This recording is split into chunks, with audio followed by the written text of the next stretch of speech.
What's up, guys? Mr. Bonda here. If you're seeing this video, just kind of a drive to work with me. I usually don't do any sort of vlogs or anything, so it's kind of interesting to do this. I did YouTube like in the past. It was during like when I was younger and stuff in elementary school. I used to make like Clash Royale videos, Roblox, all the OG video games. But yeah, they call me Mr. Bonda. I have a 2009 Honda Accord Coupe with the V6 and a 6-speed manual. I don't know if you guys could see it. I'm driving right now and I just made the setup right now, so but yeah, I just wanted to bring awareness out to the community that you gotta get into a manual car, man. This is my first manual car. I never drove manual ever in my life except for this car right here. But it's been a year since I've owned this car. I've done a lot of maintenance to it myself, did the timing belt, valve covers, did fluid flushes, coolant, transmission, engine, brake. This thing doesn't have a diff for separate fluid changes. It's all part of the transmission that's located in the front. I think it's a transversely mounted engine. So it's like you have the engine, let's say, in front of us right now. Behind it would be like the traditional way that the transmission might be set up for a rear-wheel drive car or something. But with front-wheel drive, I guess it's just rotated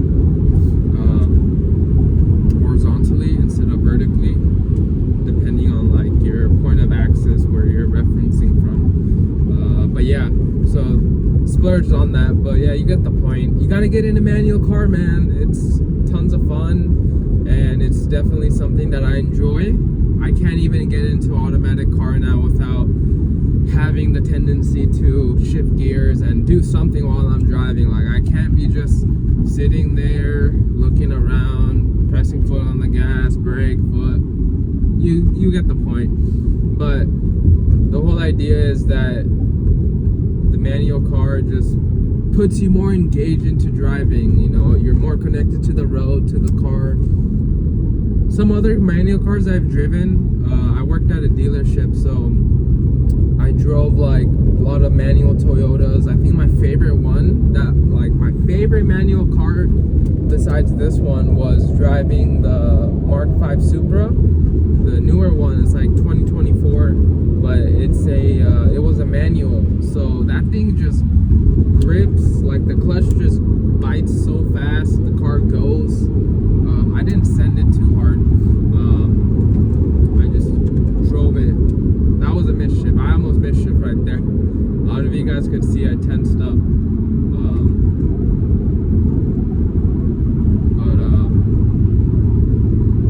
I still have some tendencies when I'm shifting in 6th gear right there. I feel like I'm gonna go into reverse. So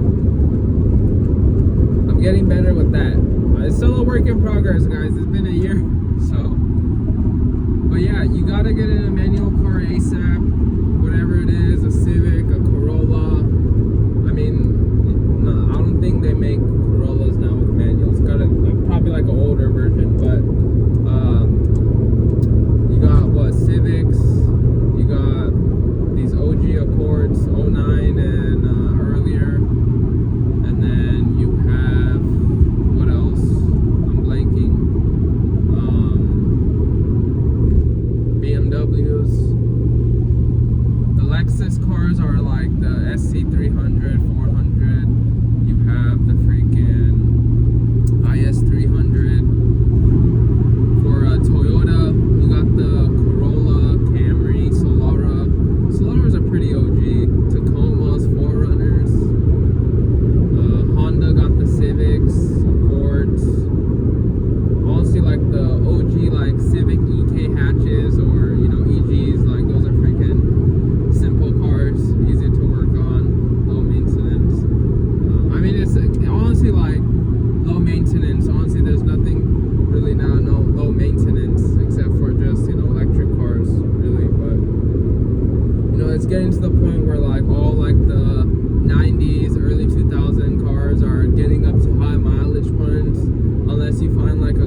they're fun, but I'm doing the work that, you know, needs to be done for it to be, you know, continuously having that title of low maintenance, reliable. You know, I'm doing the reliable work.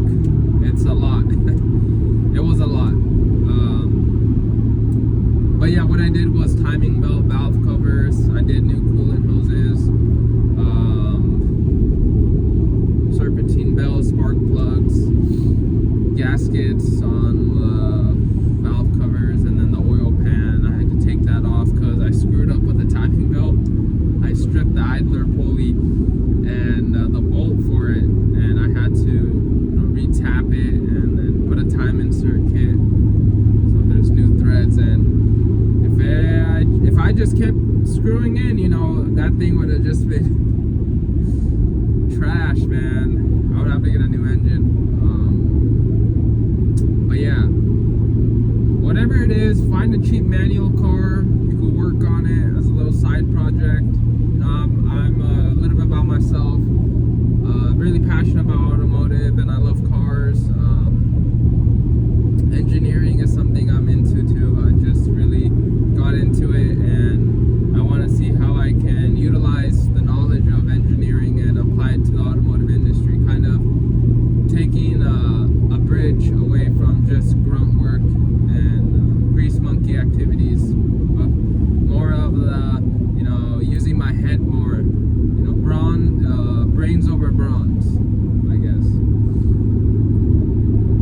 But yeah, whatever it is, just find a cheap manual car you can work on, learn about. There's been instances where you will have the, you know, mindset or, you know, feelings of you want to move on, you just want to go find another car. You will get that, like, once you start driving manual, you're gonna be like, oh, like, what do other cars feel like? Oh, I want to drive, you know, I want to feel like what a Porsche is like, you know, a manual Porsche. So there will be instances where you will feel like that, but just stick to the, you know, stick to what you have, build it, perfect it. Just like for this car, for example, you know, I want to kind of move on because, you know, there's some maintenance that's building up, like doing, you know, the brake pads, the brake jaw, fluids, some electrical work, whatever it is. You know, it's kind of growing on me, so it's, in the beginning, I'm like, nah, man, I just want to move on, find another car, work on it, experience it, but not just, you never know, like, this car might not be as bad as the next car you might get into. Maybe that next car that you get into will be even more work. And especially if you don't have experience or an idea of what you're doing, then it's going to be kind of difficult. And money's going to come in where you're going to have to take it to more experienced people and get the job done by them. You know, I saved probably like $1,000 in labor for especially the timing belt, valve covers, you know, some of the fluid jobs. Man, tire rotations, golly, tire rotations are the most devilish jobs you can pay for. Paying someone like $100 just to rotate 2 wheels, man. Honestly, like, what you could do, grab a ramp, go to like Walmart, AutoZone, buy it for like $30, drive it up somewhere, and then like, or you know what, maybe I'm going too ahead of myself, but honestly, you could just get a jack, 2 stands, you know, jack your car up, put it on jack stands, take the wheels off with like a breaker bar or something. Or, you know, get the tools, use them, and just return them. There you go. Or no, it's an investment. You know, it's like you pay $150 for tools and equipment, but then that thing's gonna last you for, you know, the next time you do it. Instead of paying like $100 every time, you know, let's say like every oil change, every 5,000 miles, you do your oil change and tire rotation, whatever it is. Do your oil change yourself, your tire rotation yourself, save money, get experience. And number 5, make more money by going to other people and, you know, giving them a better discount compared to dealerships or more experienced mechanics, for you to do the job instead. One of my coworkers, that's what they did. You know, they grabbed oil from Costco, and Costco oil is pretty good. I mean, the whole idea is that there's one supplier for all the companies, so it's all the same, but it's just the additive package is different. Each company compared, like, let's say you have OEM engine oil, and then you have Mobil 1 engine oil. You know, Mobil 1 is seen to do better than OEM just because it has more additives, you know, detergents, dispersants, things that are, you know, on paper do much better than the OEM, you know, in terms of performance and longevity. There's a really good person you guys should check out. I mean, I'm not affiliated with him at all or connected, but Project Farms, you know, me learning engineering, and, you know, I like cars and stuff.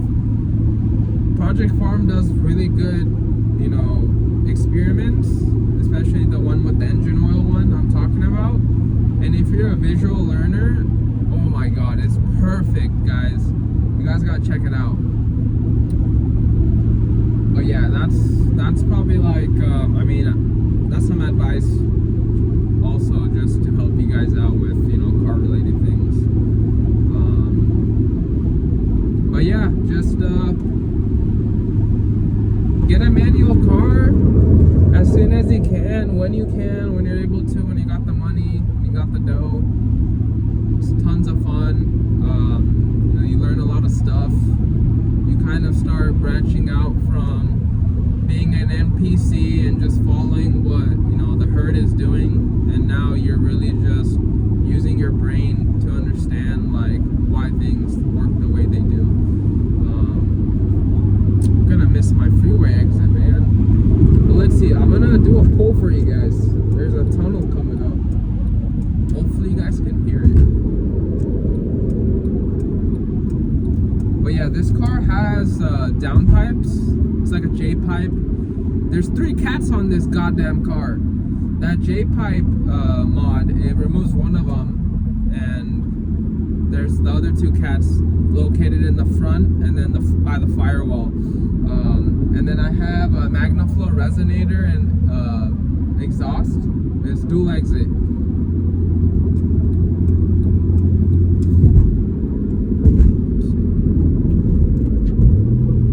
Maybe you guys can hear the revs.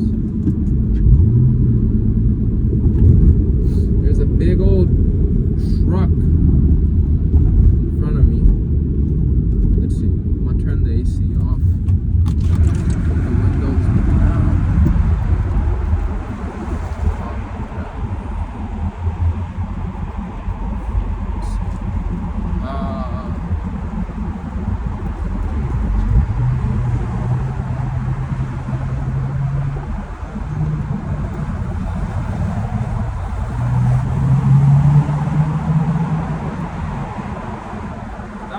Something. Oh yeah, man, this car is tons of fun. I baby it. I don't really send it too much. I don't drive like an idiot. I have my spirited driving here and there, but it's nothing too crazy, you know. It's not like I'm banging through gears, you know. I'm not trying to prove nothing. All I'm doing is just, you know, cruising it and just, you know, enjoying driving this thing, right? Even though people say, oh, it's a Honda, you know, beat the crap out of it, you know, rev it up all the way to the rev limiter. Like, nah, man, that's my daily driver. It's my first car. I like this thing. I'm taking good care of it. Sentimental, you know, it's your first car, right? You have some kind of value you will have attached to it, and some sort of feeling. You know, I'm gonna remember this thing. It's kind of like that first girlfriend you can never forget. That's basically what it is, man. That first car you can never forget. I mean, my first car I had was a hand-me-down. It was our family car. It was a '03 Toyota Corolla. That's where I kind of learned a lot of my, hands-on experience with cars. Working on that thing. It's honestly, it's so amazing. Like, you can start any skill, not just automotive, on things that are legit around you. Clocks, microwaves, fridges, water dispensers, lights, plumbing. You have the internet, you have YouTube. You can use all of that. But yeah, guys, this was my second video. I did one that was removing the subwoofer on this car, but I'm gonna try doing more of these. I just started YouTube again, streaming as well, cooking videos. So thank you guys for watching. I'm not gonna be that corny YouTuber that does those outros, but I just did. Take care of yourself, okay? Peace.